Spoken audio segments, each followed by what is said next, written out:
Okay, women are treated like property in the Bible, right? In parts, yes. Like the story that we just brought up where it's like, hey, work for me for 7 years and you can have my ugly daughter. And then if you work for me for another 7 years, you can have the hot one. It was not based on looks. It was based on who was the older and who was the younger. Whatever. Semantics. Yeah. Okay, so they're treated like property. Yeah, in a lot of ways they are. Like, do this for me and you can have my daughter. Mm-hmm. Okay, so what up with that? Yeah. So, again, we're getting into the whole cultural dynamics of arranged marriages and everything else. Right. And arranged marriages still go on today. And in America? No, not obviously in America. Okay. But it, like places, for example, in India, a place I go to, arranged marriages still happen. My wife and I arranged our marriage.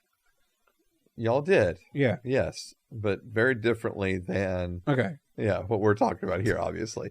And so, and unfortunately you see it, you're right. It's there in the Bible where women are treated that way. And it's still true to this day, right? I mean, you've got men to this day that are selling their daughters and to pay off debts, to gain income, whatever it may be. And so they're treating them like property. And so that's why the kings had so many children with so many women, because they could sell them. No, I talk about the kings in the Bible. Mm-hmm. No, there's no evidence of that. Oh, yeah. But I think that's a part of it was, the fact that, going back to the curse, but the husbands are going to lord over you. They're going to rule over you. And again, this was never supposed to be the way it was, right? There, like when God set it all up, when he creates, in Genesis 1, male and female, he created them. He said, be fruitful.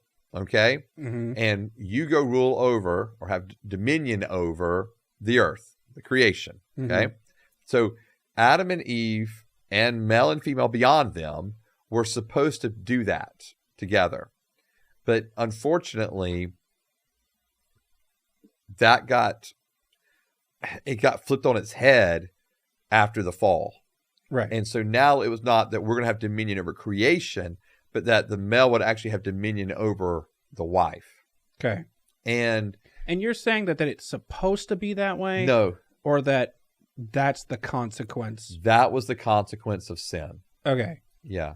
Because basically what's going to happen in that, what we see, is males dominate societies right throughout time because they're stronger. They're bigger.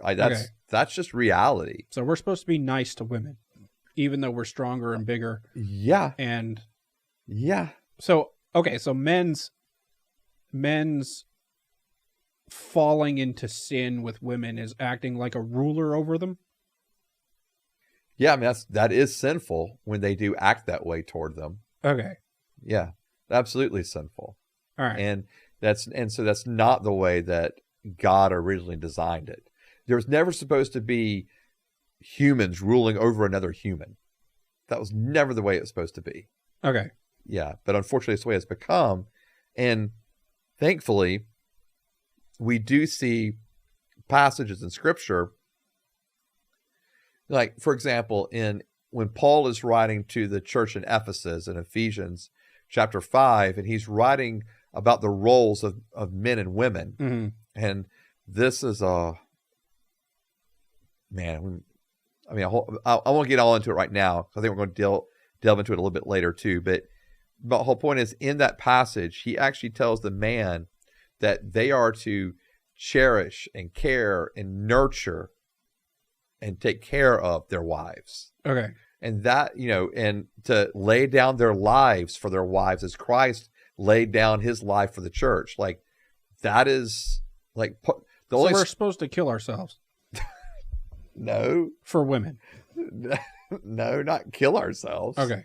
but willing to deny what we want at times for the sake of our wives, for the sake of their well-being, for the sake of their care, to love them. And I think, unfortunately, what we only hear is part of that story. We hear the part of the story that says, woman, submit to your husbands. Mm-hmm. And immediately it's like we either check out or we think that's the end of the story, or maybe that's all that's actually preached from the pulpit. But the passage keeps going, and he gives 3 verses of instruction to the woman, and the rest of it is all toward men about how they are to cherish and care and love their wives. And so that is actually like we like, so for myself as a husband to my wife, I'm supposed to love her like Christ loves the church. Like that's the call on me. And so that is actually the way that we as men are supposed to interact with our wives, not treat them less than.